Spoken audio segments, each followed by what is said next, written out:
la señal profética de la higuera. La señal profética de la higuera. Mateo 24, versículos 32 al 34, dice así. Es Jesús el que está hablando. De la higuera aprendan la parábola.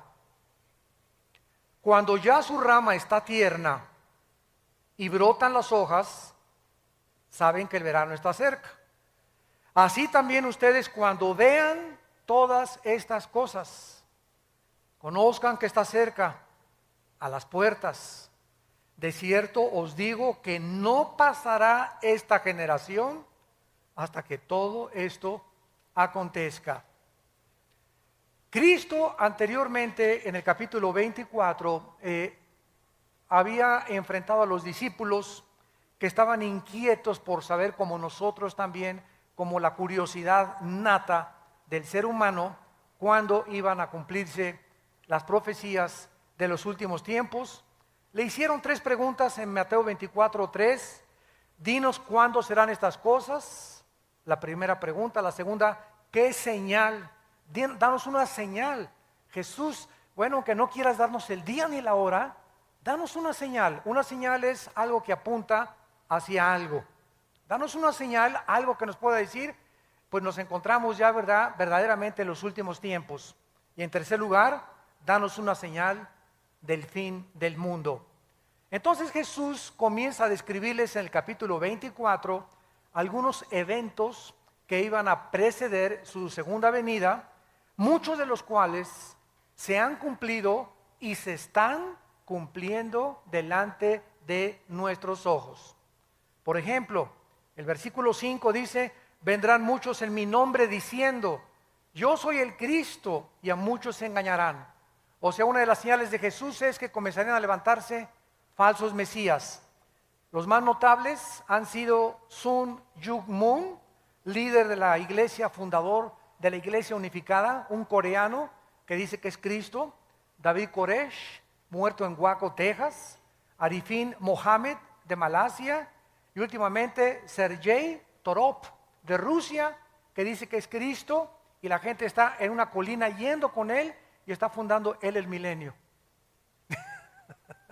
Aunque nos riamos y parezca una cosa de, bueno, ¿quién puede creer esto? Acordémonos que 85 millones de alemanes le creyeron a Hitler que él era el Mesías y que iba a establecer el tercer Reich de 1000 años. Así que hay seguidores en la vida para todo. Después Cristo continúa diciendo en el versículo 6 que iban a haber guerras y rumores de guerras. No fue hasta el siglo XX, siempre ha habido guerras, pero no fue hasta el siglo XX que tuvimos las primeras 2 guerras mundiales. Y solamente en la Segunda Guerra Mundial, del 39 al 45, hubo más de 50 millones de personas muertas. El siglo XX puede ser clasificado como el siglo de las guerras, de las pestes, de las hambres, de los terremotos jamás antes vistos. Existen muchas señales de la venida de Cristo, así como las hubo de su primera venida. Pero solamente aquí en el siglo XXI, vean ustedes el terremoto de Chile, 9.2 grados, movió 5 centímetros el eje de la Tierra. El terremoto reciente de Japón, que provoca un tsunami que arrasa con 3 o 4 ciudades de Japón, 5 ciudades de Japón, que produce después fuga de material radiactivo, donde posiblemente se movió 3 centímetros más el eje de la Tierra. Al moverse el eje de la Tierra, ¿qué es lo que pasa? Los huracanes comienzan a tener más fuerza, se sube el nivel del mar, por lo que consecuentemente el huracán jala más agua y es más fuerte el huracán y las fuerzas de los vientos. Estamos viendo ataques terroristas por todos lados, terremotos, estamos viendo pestes, tembló en Washington, tembló en el Capitolio, jamás había temblado ahí. Y todas estas cosas, ¿qué cosas son? Son señales que nos están diciendo el mundo está a punto de extinguirse. Vivimos en un planeta con una enfermedad terminal. Los millones de litros de petróleo en el mar han contaminado la fauna marina. Los millones de incendios que ha habido en el mundo y que siguen actualmente propagándose por todos lados, devastando grandes forestaciones de bosque, están acabando con toda la ecología del mundo. Nuestro aire está contaminado, nuestra comida ya tiene que hacer comida fabricada o inyectada con hormonas o comida orgánica, porque la comida también está contaminada. Estamos en un mundo que hemos destruido y que está a punto de tratar de abortarnos. El mundo está enfermo, como dice Isaías, capítulo 24. Muy bien. Entonces, así como hubo señales de que Cristo iba a venir en la primera venida, Cristo, cuando vino, reprendió a los líderes religiosos, porque aunque no se sabía el día ni la hora, ni nadie lo sabrá tampoco el día y la hora, sí es necesario e importante que nos comencemos a alistar cuando veamos las cosas. Por ejemplo, en Lucas, capítulo 12, versículo 54, Cristo enojado con los fariseos y los líderes y con la gente, les dijo lo siguiente.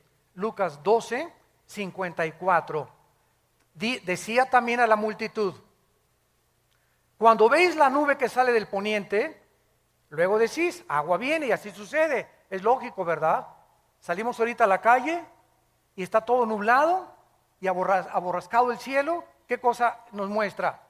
¿Va a llover? ¿A qué horas? A las 3, no sé. A las 2, a lo mejor en 5 minutos, a lo mejor en 2 horas.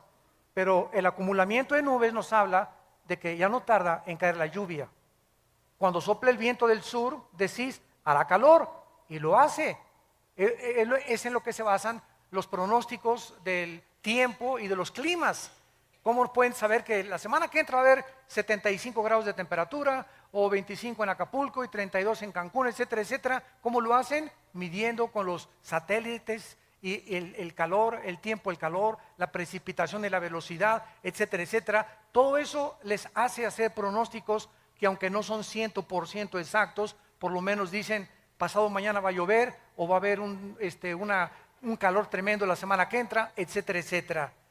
Hipócritas, versículo 56, que saben distinguir el aspecto del cielo y de la tierra, y cómo no distinguen este tiempo.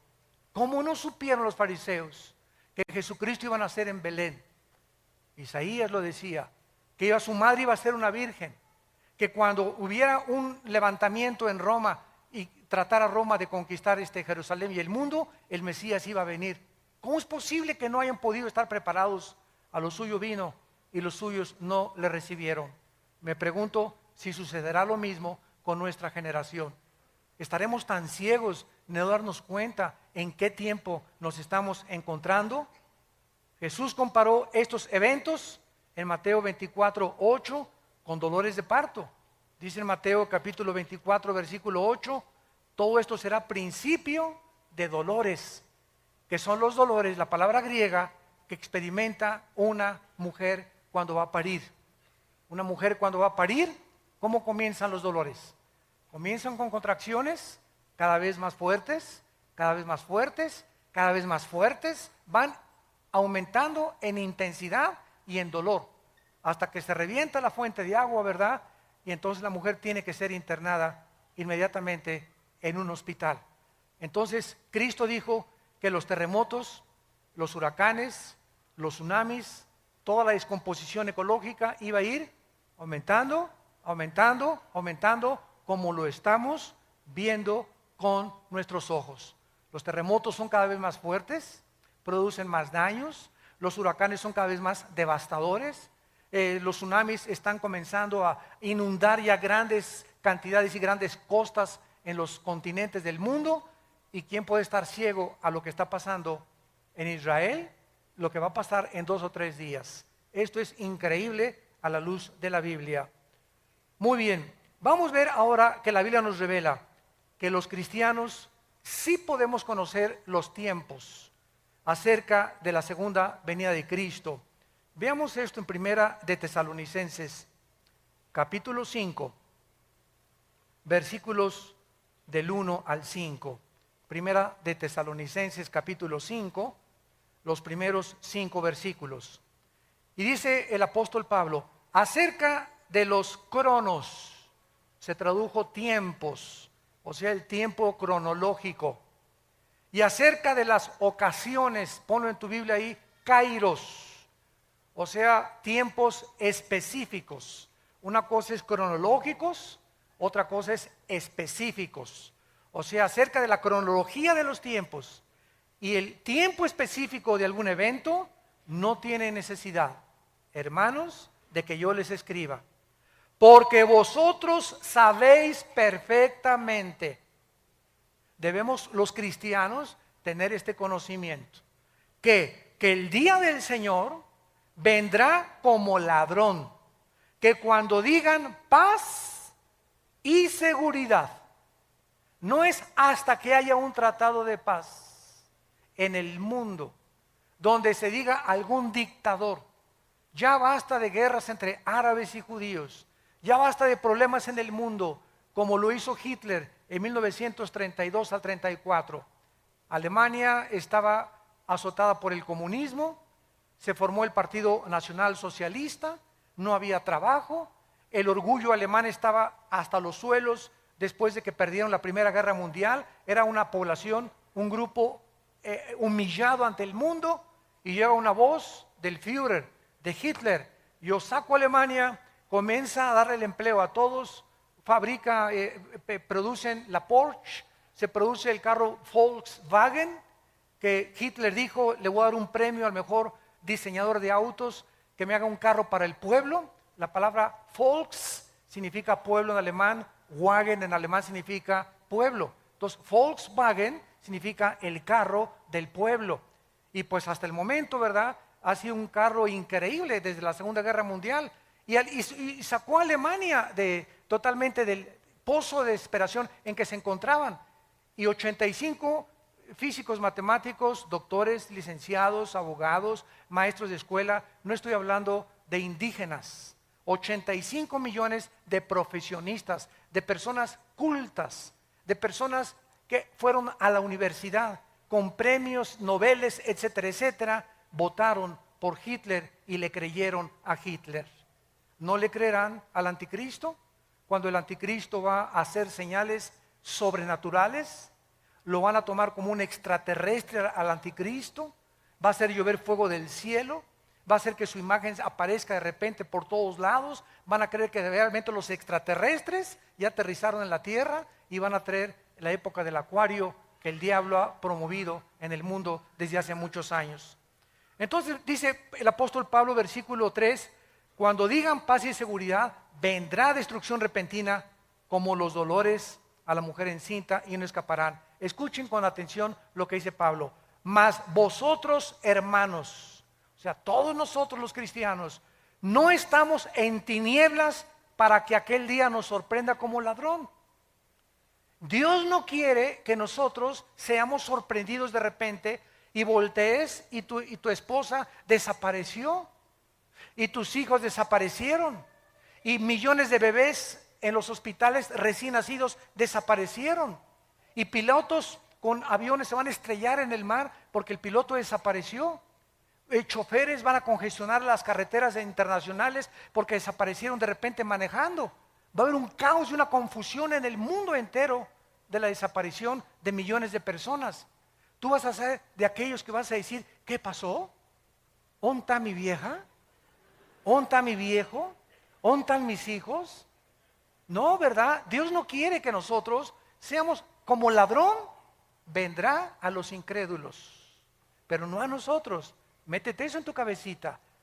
Ustedes no están en tinieblas para que aquel día los sorprenda como ladrón, porque ustedes son hijos de la luz. Somos hijos del día. Dios quiere que tengamos luz, que sepamos en qué tiempo nos encontramos. No somos de la noche ni las tinieblas, por tanto no durmamos como los demás, sino velemos y seamos sobrios. Es tiempo de que sepas que para esta hora has nacido. Es tiempo de los guerreros de Dios. Es tiempo de tomar la bandera de la verdad y decir: ¿de qué camiseta te pones? ¿De Chivas o América? Imagínate una persona que llega al estadio con la camiseta Chivas aquí y América abajo. Oye, por favor, no, yo soy de los dos. Nadie puede ser así. ¿Eres o no eres de uno o del otro? Báñate. O imagínense Barcelona y Real Madrid, ¿no? O, por favor. Cristiano y mundial. No puedes. Es tiempo que nosotros decidamos verdaderamente que para esta hora hemos nacido, para levantar la bandera de la verdad, para predicar a Cristo, para seguirlo, para velar, para guardar nuestros corazones, a nuestros amigos, ganarlos para Cristo, hablarles de Cristo. ¿Por qué? Porque en cualquier momento podemos desaparecer, en cualquier momento puede venir Cristo por nosotros. Muy bien, todo lo dicho anteriormente fue en respuesta a la pregunta, ¿qué señal habrá de tu venida y del fin del siglo? Sin embargo, vamos otra vez a Mateo 24, a nuestro pasaje, versículo 32 y 34, que vamos a examinar con lupa. Sin embargo, la señal más importante, síganme con mucho cuidado, más que los terremotos, más que las pestes, más que las hambres, más que cualquier otra cosa, la señal más importante, el termómetro de Dios se encuentra en la nación de Israel. Israel es el termómetro de Dios. Dios escogió un puntito insignificante en el Medio Oriente, comparado con las 22 multimillonarias naciones árabes que rodean a Israel. Un puntito insignificante. Los judíos no son mejores que los mexicanos, ni que los árabes, ni que los palestinos, ni que los rusos. Dios en su soberanía escogió solamente un punto geográfico para que ahí se centraran las principales profecías de la historia. Para que de ese punto geográfico saliera la Biblia. Para que de ese puntito geográfico naciera el Mesías, el Hijo de Dios. Y si hubiera escogido México, los ingleses hubieran dicho, ¿y por qué no nosotros? Y si hubieran escogido a Francia, ¿y por qué no los alemanes?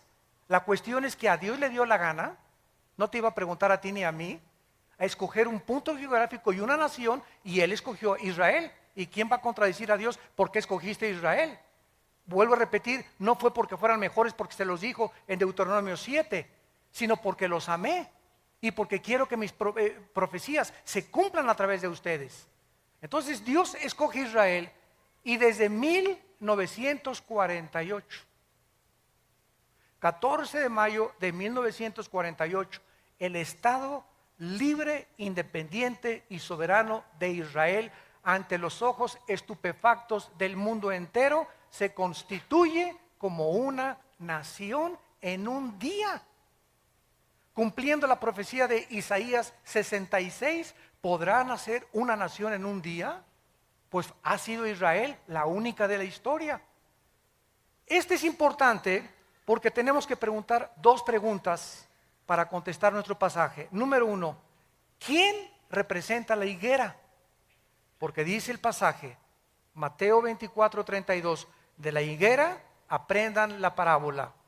Cuando su rama está tierna y brotan las hojas, sepan que el verano está cerca. Y la segunda pregunta que tenemos que contestar es, ¿cuánto tiempo involucra una generación?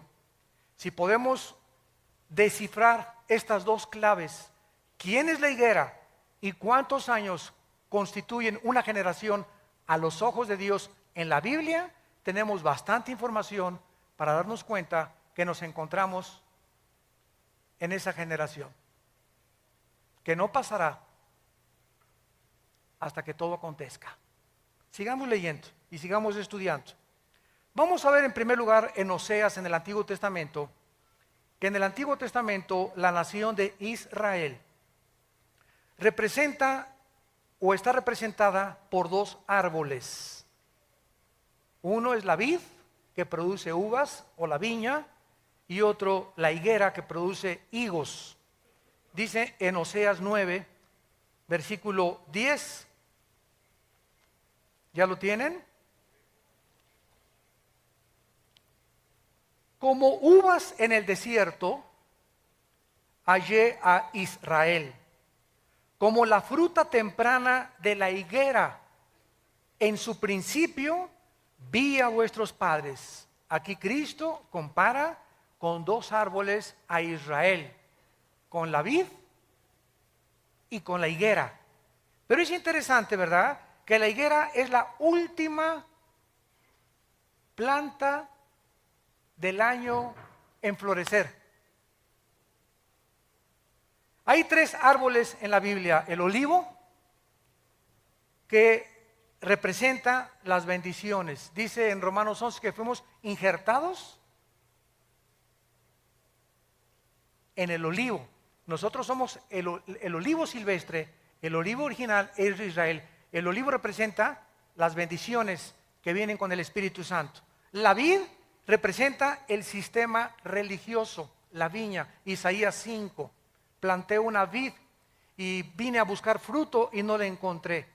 Y esta misma parábola de Isaías 5, representando la vid, Cristo dice cuando vio la higuera, la maldijo, que era una profecía más adelante de que Israel atraería la maldición sobre sus vidas por haber rechazado al Mesías. Y en tercer lugar, la higuera representa la resurrección nacional de Israel. Entonces tenemos el olivo, tenemos la vid y tenemos la higuera. Pero cuando Cristo, de los 3 árboles, escoge la higuera para decirnos: cuando reverdezca, cuando resucite, cuando otra vez ante los ojos del mundo Israel vuelva a levantarse después de más de 2000 años de que no tenían patria, gobierno ni sistema religioso, sepan que se acerca el verano. Quiero decirles con más exactitud que esta generación no pasará hasta que se cumplan todas estas cosas. Vemos también en Lucas capítulo 13 acerca de la higuera que Cristo nos está describiendo. Dice Lucas 13, versículo del 6 al 9. Dijo también esta parábola: tenía un hombre una higuera plantada en su viña, y vino a buscar fruto en ella y no lo halló. Y dijo al viñador: he aquí hace 3 años que vengo a buscar fruto en esta higuera y no lo halló. Córtala. ¿Para qué inutiliza también la tierra? Él entonces respondiendo les dijo: Señor, déjala todavía este año hasta que yo cabe alrededor de ella y la abone, y si diere fruto bien, y si no la cortarás después. ¿A quién se refería? A Israel. Vino Cristo al mundo y no a los suyos vino. ¿Quiénes eran los suyos? Los judíos. Cristo vino a los judíos y después pasó a los gentiles el evangelio, pero el evangelio vino a predicarse primero a los de su pueblo, a los judíos, porque de ahí iban a ser el Mesías, de ahí nació. Entonces Cristo no encontró fruto y lo compara con un árbol, por eso se llama parábola, porque es una verdad espiritual ilustrada con una verdad o con la ecología o con los árboles, los pájaros, las plantas. Cristo ilustra todo lo que está aquí terrenalmente con las cosas del cielo para que las entendamos. Vemos pues aquí otra vez que la higuera representa a la nación de Israel. Ahora, el hecho de que Cristo tenía en su mente a Israel se confirma aquí mismo en este capítulo, versículo 34 y 35. Y Cristo grita: Jerusalén, Jerusalén, versículo 34, que matas a los profetas, apedreas a los que te son enviados. ¿Cuántas veces quise juntar a tus hijos como la gallina a sus polluelos debajo de sus alas y no quisiste? Vean ustedes la maldición. He aquí vuestra casa os queda desierta, y os digo que no me verán hasta que llegue el tiempo en que digan: Baruch Hashem Adonai Elohim, bendito sea el que viene en el nombre del Señor. ¿Va a decir lo mismo? Esto lo dijo como una nación, Dios lo va a decir como contigo. Voy a ver ahorita, Pancho tiene ya 5 años de cristiano, me voy a ir a asomar a su casa, a ver si lee la Biblia, a ver si ora, a ver si en su escuela está hablando de Cristo, a ver qué películas ve. Voy a buscar fruto en la vida de Pancho, voy a buscar fruto en la familia Díaz, a ver cómo está esa familia. Dios nos examina y Dios busca fruto en nuestras vidas. No nos engañemos de que seamos cristianos si no estamos produciendo fruto. Aunque seas hijo de pastor, aunque tu mamá sea la monja de Zacanicapatlán, Aunque tu tío sea obispo, aunque hayas nacido en un hogar cristiano, eso no garantiza que seas cristiano. A lo mejor eres religioso, pero tú no tienes una relación con Cristo personal. Entonces Cristo viene a buscar fruto en nuestras vidas. Cuando Él venga, los cristianos que estén con fruto serán cortados y llevados con Él. Pero los que no produjeron fruto, Él lo está profetizando. Vine a buscar fruto y no lo encontré. Este es un mensaje de Israel que hizo Cristo. ¿Terminó con Israel hace 2000 años? No, dijo, me voy a esperar a ver si da fruto. Entonces la iglesia vino a tomar todo el lugar en estos 2000 años y ahorita no hay judío, ni gentil, ni griego, ni italiano, ni inglés. Sin embargo, la Biblia nos dice que Dios no ha terminado con Israel. Romanos 9, 10 y 11. No ha terminado con Israel. Una cosa es la salvación individual, otra cosa son las profecías nacionales. Israel se va a convertir en el trono de Dios. La nueva Jerusalén va a descender sobre la tierra de Israel. Ahí va a estar los cuarteles generales del universo. Dios habita ahorita en el tercer cielo. La Biblia dice que Dios va a dejar el tercer cielo. El Padre, estoy hablando, no el Hijo. El Padre baja al tercer cielo y va a bajar a la tierra, en Israel, en Jerusalén, a poner su trono. ¡Qué maravilloso! Va a cambiar su trono de arriba a estar aquí con nosotros. El Dios y Padre del universo. Y nosotros a su alrededor reinando con los siglos por Él. Vemos pues entonces claramente, ¿verdad?, acerca de esto. Ahora dice el capítulo 21 de Mateo, versículos 18 y 19, Mateo 21, 18 y 19, la maldición de la higuera. Por la mañana, volviendo a la ciudad, tuvo hambre y viendo una higuera, está hablando de Jesús, cerca del camino vino a ella. Y no halló nada, sino hojas solamente. Y le dijo, nunca jamás nazca de ti fruto. Y luego se secó la higuera.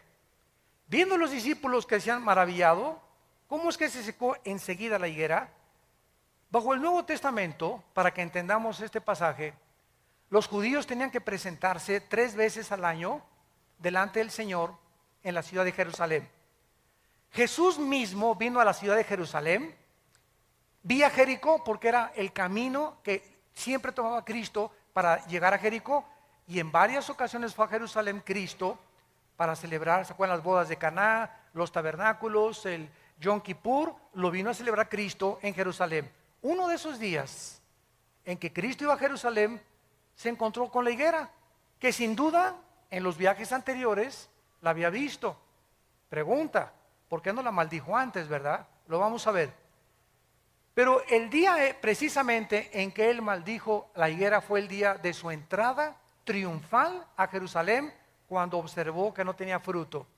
Al llegar a Jerusalén fue recibido como el Mesías, Hosana, el que viene en el nombre de Jesús, por la mayor parte de la gente. En la tarde se dirige a Betania, a la casa de Marta, de María y de Lázaro, a pasar la noche, porque venía camino a Jericó, y al regresar al día siguiente a Jerusalén, fue cuando él se detiene y maldice la higuera. Ya vimos que la higuera representa, sin ningún lugar a dudas, a Israel. Y esta acción de maldecir la higuera, porque no tenía fruto, vemos realmente que es una señal profética de que tampoco había encontrado fruto en la nación de Israel. Y cuando a Cristo lo crucifican, y cuando Pilato le dice a la gente, ¿a quién quieren escoger? Suelta a Barrabás, crucifícale. Pilato les dijo, la sangre sea sobre sus cabezas. Y el pueblo de Israel dijo estas palabras, que la sangre del Mesías sea sobre nosotros. Y en 2000 años no ha habido un grupo étnico como Israel expulsado de la mayor parte de las naciones. Simplemente el holocausto en 1943, 44, 45 de Hitler, donde más de 6 millones de judíos fueron matados de hambre y en las cámaras de los gases, cómo los han odiado, cómo ahorita estamos en el siglo XXI y el mundo los odia, los árabes no los quieren aceptar. Ahorita hay 120 naciones, de las 200 naciones que tenemos en el globo terráqueo, 120 están votando contra el Estado de Israel. La única nación que lo ha defendido ha sido Estados Unidos. ¿Por qué Estados Unidos desde la Segunda Guerra Mundial, señores sociólogos, historiadores, comunistas y ateos que nos visitan y que nos ven por la televisión? Pregúntate por qué Estados Unidos ha sido bendecido. ¿Por qué le tienes tanta envidia a Estados Unidos? El mejor país vestido, donde mejores empleos ha habido, donde a la gente se le reconoce lo que sabe, con el mejor ejército, el mejor sistema político que hay ahorita en el mundo, donde más o menos hay justicia mejor que en otros países. Ha detenido el comunismo, el fascismo, el nazismo. Si no fuera por Estados Unidos, aunque ahorita está hundiéndose, todo el mundo quiere Estados Unidos. Nadie se quiere ir a Rusia, nadie se quiere ir a la China, a México menos ahorita. ¿Por qué Estados Unidos es la nación del sueño americano? Hasta hace algunos años, porque ya no es igual, ya se acabó todo eso, porque ya los últimos presidentes han apostatado y han entregado a Estados Unidos en manos de los árabes y han traicionado a Israel desde el presidente Clinton. ¿Por qué? Porque los árabes tienen el 65% de la producción petrolera del mundo entero. Y ahorita el presidente Obama, si no se alinea con las naciones árabes, le cortan el petróleo a Estados Unidos y Estados Unidos consume el 50% del petróleo de toda la producción del mundo entero.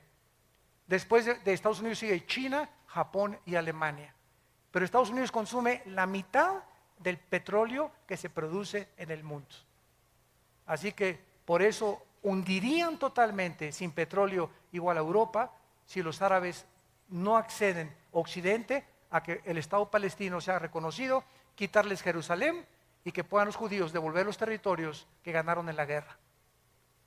Todo está exactamente como la Biblia lo dice. Zacarías 12, 2 y 3, Zacarías 14, del 3 al 4, Mateo 24, Mateo 25, Apocalipsis, Daniel, todo dice que cuando Jerusalén la rodearan los ejércitos, ante nuestros ojos está sucediendo pasado mañana. Ya se queda sola Jerusalén. ¿Qué va a pasar? Tal vez una guerra nuclear. La Biblia profetiza que Siria, Apocalipsis 17, va a desaparecer. Tal vez Israel conteste con armas nucleares a Siria y borre del mapa a Siria y el anticristo salga de la región de Siria o Irak, y después de esta devastación se den cuenta, bueno, que nos estamos matando, surja como Hitler el anticristo y traiga la paz, y cuando digan paz y seguridad nos pintamos.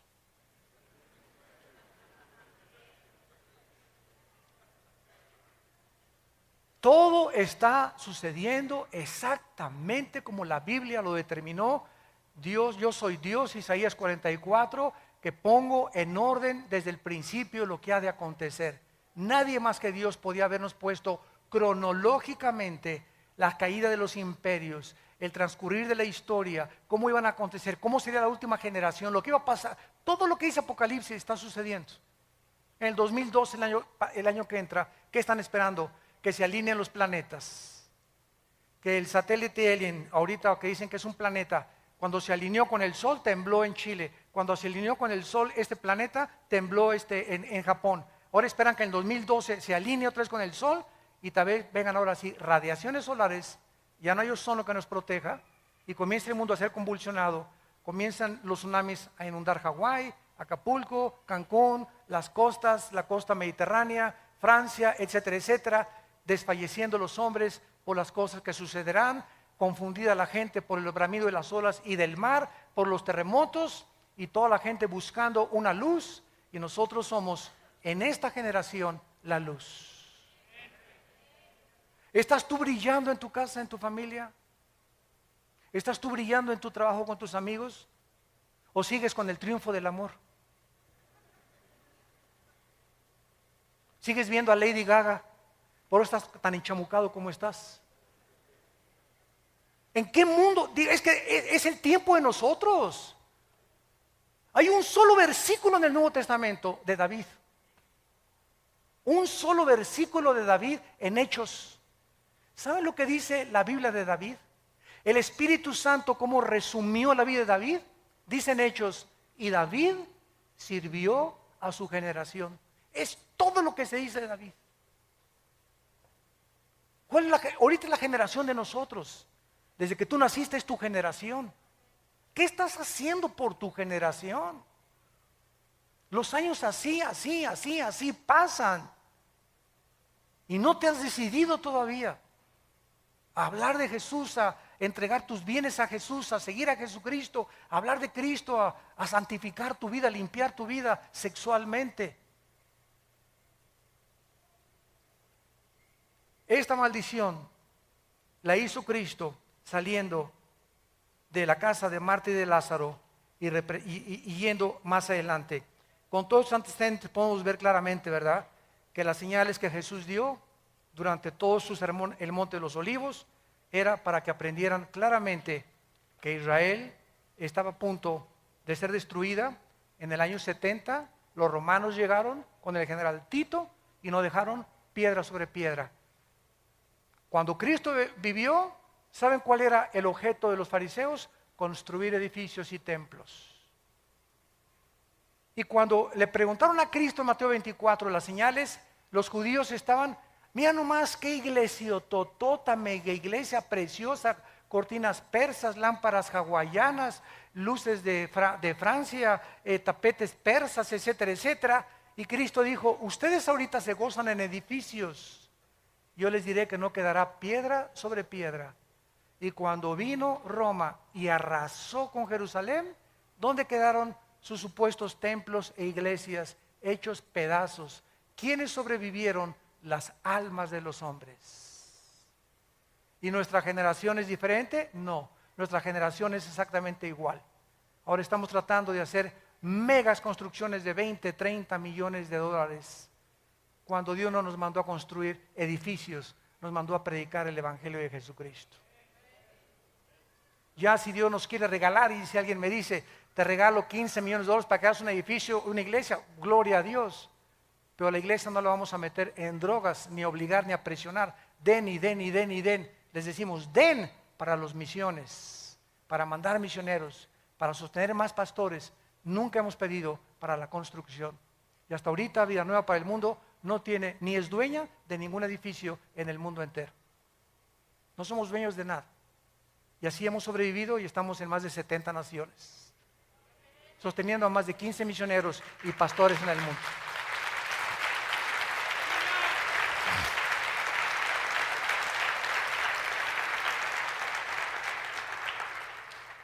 Los judíos pues fueron dispersados a los 4 confines de la tierra, quedaron por tierra cerca de más de 2000 años. Además la maldición se aplicó a la tierra, porque cuando regresaron en el 48 los judíos, era un desierto Israel, era un desierto.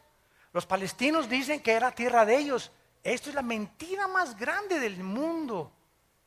Durante 3000 años Israel estuvo en Israel. Claro que había árabes cuando regresaron ellos, pero era un desierto Israel. No había un solo árbol, porque la maldición cayó sobre la nación y sobre la tierra. ¿Se acuerdan del Antiguo Testamento? El pecado hacía que Dios detuviera las lluvias y maldijera la tierra. Isaías 24, del 3 al 4, porque faltaste a mis mandamientos, la maldición te alcanzó. Entonces Israel, en 4 años, del 48 al 52, planta 6 millones de árboles, para que se cumpla Amós 9, del 12 al 3. Los plantaré sobre su tierra, plantarán viñas y verán el fruto de ellas. Esto es además no solamente contra la tierra, porque hasta el siglo XX los judíos regresan a su tierra en 1948, y del 48 a nuestros días comienza a llover en Israel. comenzaron las lluvias de 1948 a nuestros días. De esta manera, después de tantos siglos, tanto como se profetizó, Israel se convierte en el 48. Entonces ahora podemos saber que el año 48 es el patrón con el cual podemos medir una generación. Ahora, ¿cuánto es una generación? ¿50 años? ¿60? ¿70? ¿U 80 años? Vamos a meternos a ver ahora algo más acerca del florecimiento de Israel. Muy bien. Esta profecía que acabamos de leer, cuando la higuera reverdezca, no pasará una generación, nos vuelve a decir que cuando Israel floreciera, cuando resucitara Israel, comenzáramos a contar los últimos días, desde 1948, y saber que la segunda venida del Señor está cerca. En 1948, el reloj profético de Dios comenzó, tic, tic, tic, tic, tic, tic, la cuenta regresiva. Ahorita me llegan correos donde me dicen, faltan 6 horas para el 20 de septiembre para que se determine el Estado palestino. Faltan 5 horas con 40 minutos desde que se dictaminó que pasado mañana las Naciones Unidas van a tratar de sacar a los judíos de los territorios ocupados. Comenzó el reloj profético.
De los judíos acerca de lo que va a suceder. Pero el reloj profético de nosotros comenzó en 1948, el 14 de mayo. Tic, tic, tic, tic. Se había apagado durante 2000 años el reloj de Dios. En cuanto Israel regresa, no podía nadie profetizar que nos encontrábamos en los últimos tiempos. No es hasta que la nación nace y reverdece y resucita nacionalmente, no espiritualmente, porque espiritualmente será hasta la segunda venida de Cristo. Romanos 11, 25 y 26. Todo Israel será salvo cuando Él regrese físicamente, pero nacionalmente resucita en el 48. Ahora es interesante, Lucas 21, qué linda es la Biblia. Lucas 21, esto es increíble. Lucas 21, vean qué cosa más maravillosa. ¿A quién le gusta estudiar la Biblia? Más les vale. Lucas 21, 29 al 32. Vean esto. Lucas 21, 29 al 32. También les dijo una parábola. Vean ustedes cómo comparando los evangelios, la Biblia es la suma de tu palabra es verdad, comparando versículo con versículo, texto con texto, podemos trazar una doctrina sana. También les digo una parábola, mirad la higuera y el Mateo no dijo eso, ¿verdad? Mateo dijo cuando veáis la higuera que reverdezca, ¿se acuerdan? Pero no agregó y todos los árboles. Pero Lucas escribe que dijo Cristo además, cuando vea la higuera y todos los árboles, cuando ya brotan, Viéndolo saben por ustedes mismos que el verano está cerca. Así también ustedes, cuando sucedan estas cosas, saben que el reino está cerca. De cierto les digo, no pasará esta generación hasta que todo esto acontezca. No podemos dejar de notar ni de estudiar en la declaración de estas profecías que Jesús menciona también, juntamente con el renacimiento de Israel, que los árboles. Tenemos ya otra pieza del rompecabezas. Los árboles, tenemos que saber qué significan o representan los árboles, porque lo que no dice Mateo, lo dice Lucas. En la misma Biblia vamos a encontrar esta interpretación. Si Israel representa la higuera, entonces debemos esperar que los árboles representen naciones. ¿No es verdad? Veamos esta verdad. Jueces, capítulo 9 en el Antiguo Testamento. Libro de Jueces. Está después de Josué para que no andes por Apocalipsis. Dice en Jueces 9, versículo 7 en adelante. Aquí encontramos a Jotam, un hijo de Gedeón. Y este muchacho habían matado a todos sus hermanos. Y entonces se dirige a una banda de terroristas que se llamaban los de Siquem. 70 hermanos o hijos de Gedeón habían asesinado, porque todos querían ocupar el trono. Era la lucha por el poder y Abimelech quería sentarse en el trono. Entonces, este muchacho les cuenta una historia, una parábola, y vean ustedes qué usa para representar los gobiernos o las naciones. Dice el versículo 7, cuando le dijeron a Jotam, se puso en el monte de Gerizim, alzando su voz, clamó y les dijo, óigame varones, y así fue oída, así os oiga Dios. Fueron una vez los árboles a elegir rey, y dijeron al olivo, reina sobre nosotros. Aquí se usa a los árboles como personas para nombrar a un rey. Y el olivo representa un árbol que querían poner como un gobernante. El olivo dijo, no puedo dejarme aceite, versículo 10, le dijeron a la higuera, anda, tú reina sobre nosotros. La higuera respondió, he de dejar mi dulzura y mi buen fruto para ir a ser grande sobre los árboles. Versículo 12, y los fueron con la vid, reina con nosotros. Total que fueron con 3 árboles, la higuera, la vid y el olivo. Los 3 árboles que representan a la nación de Israel. Vemos pues que los árboles representan en Daniel 4 también. Nabucodonosor se le compara con un árbol que va a crecer y que es cortado y que no va a dejar de dar fruto. Con estos ejemplos podemos ver algo extraordinario a la luz de la historia que nos puede ya comprobar realmente qué significan los árboles. Una vez que vemos que los árboles representan personas, gobernantes o naciones, ¿a qué naciones? Si los árboles se representan naciones, ¿a qué naciones se refería Jesús que iban a reverdecer juntamente con Israel? Qué asombroso es esto. Las naciones cercanas a Israel iban a florecer cuando Israel floreciera. De manera asombrosa descubrimos que las naciones que tienen su frontera con Israel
pisaron exactamente dentro de los 5 años del renacimiento de Israel.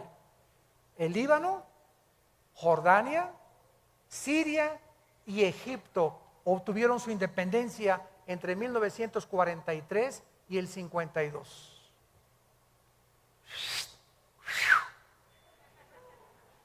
Escuchen esto, todavía falta.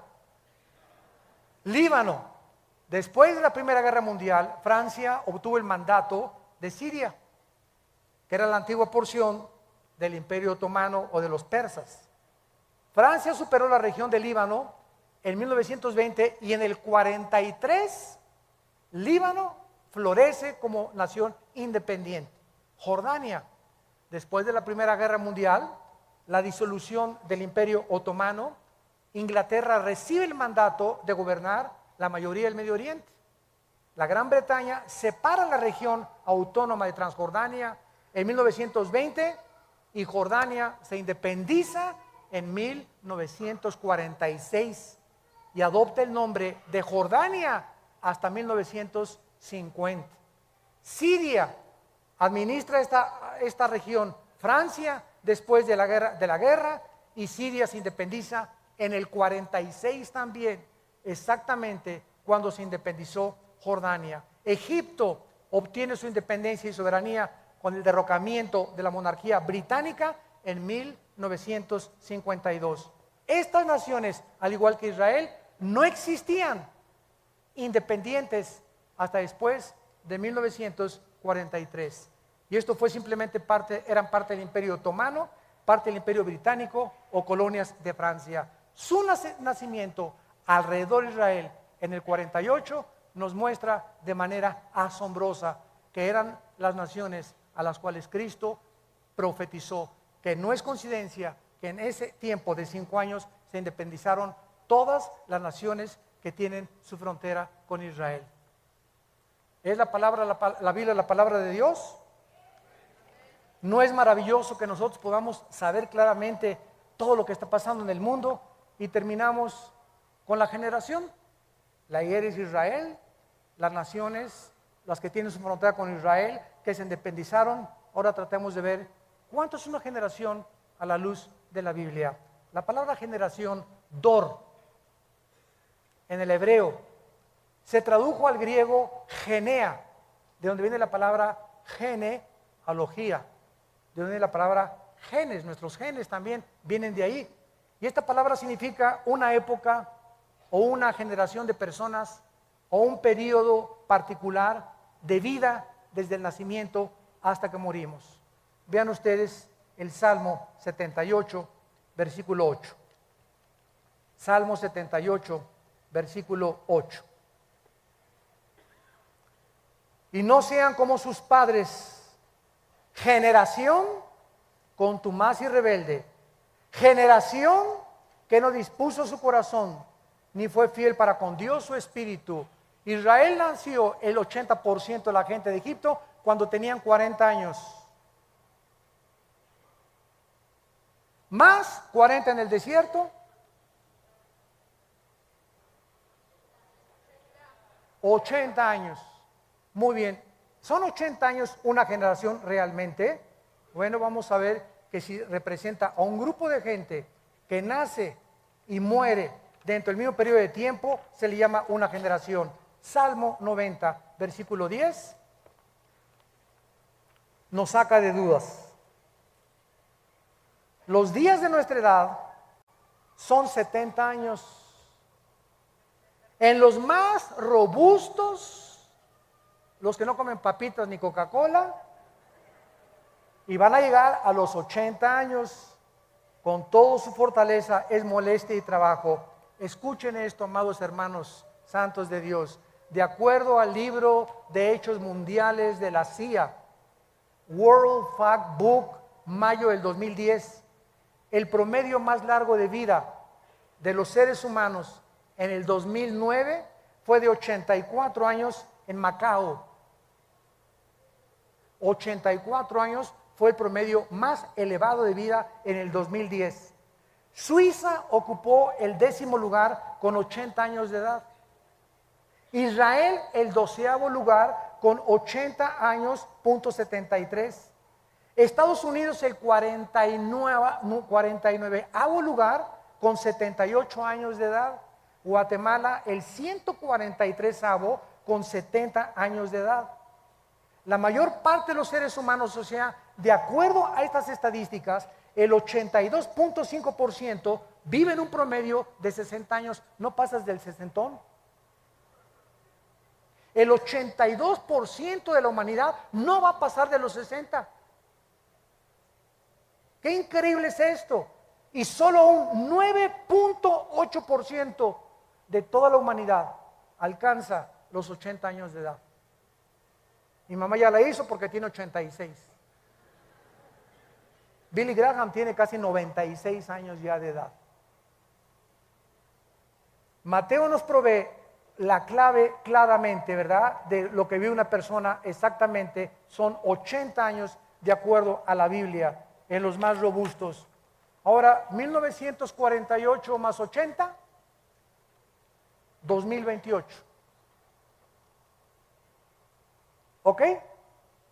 Si es que sé algo de sumar.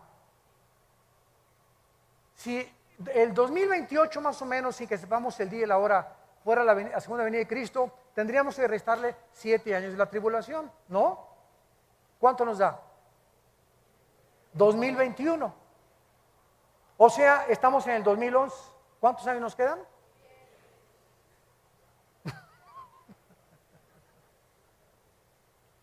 Aquí no podemos de ninguna manera ser dogmáticos. Y eso no contradice lo que Jesús dijo, el día y la hora nadie la sabrá, pero sí los tiempos. Yo no sé si será el rapto en el 2002 o en el 15.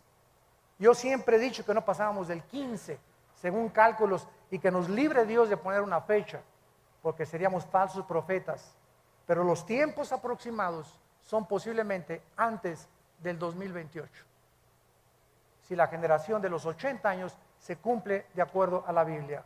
Pues en el 20, en el 19, en el 16, en el 23, por favor no digan, el hermano del Disney dijo.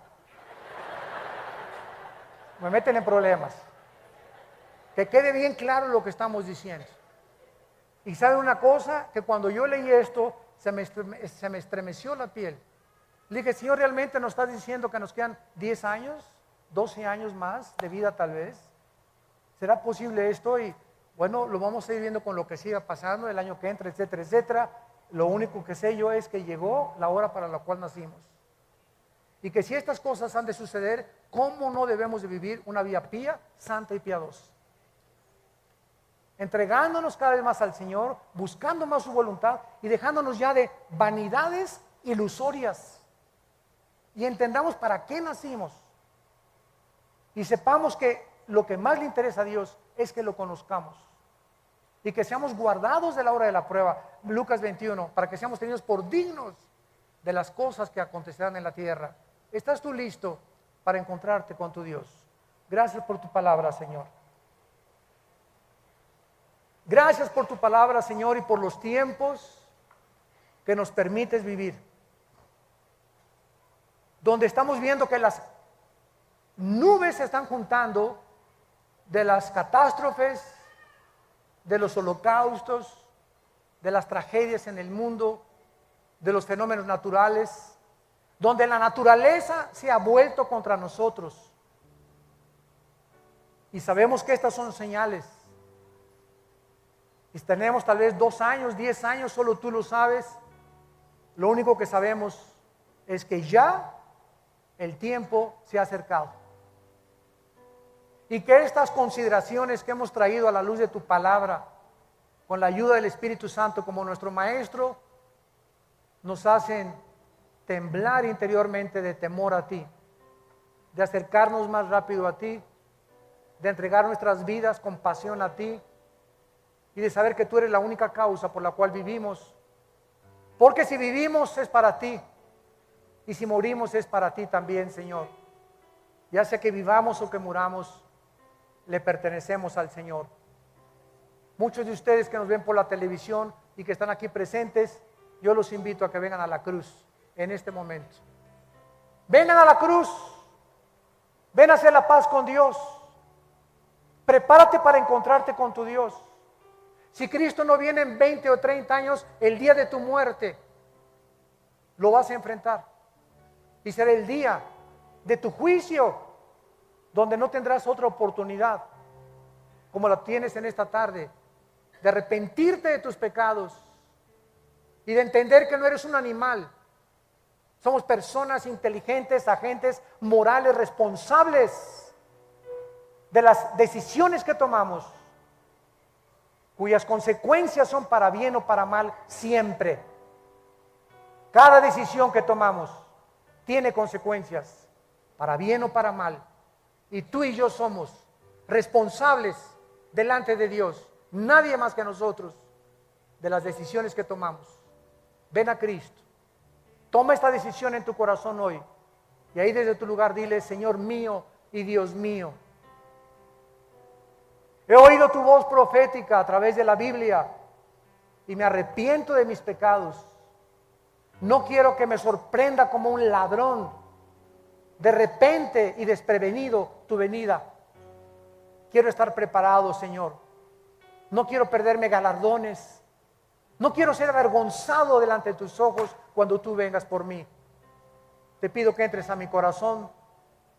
Te recibo porque creo que en la cruz pagaste con tu sangre por mis pecados, que a los 3 días resucitaste de los muertos y que vienes pronto por mi vida para reinar contigo eternamente. Te doy las gracias por el perdón que me das. En el nombre de Jesucristo. Amén.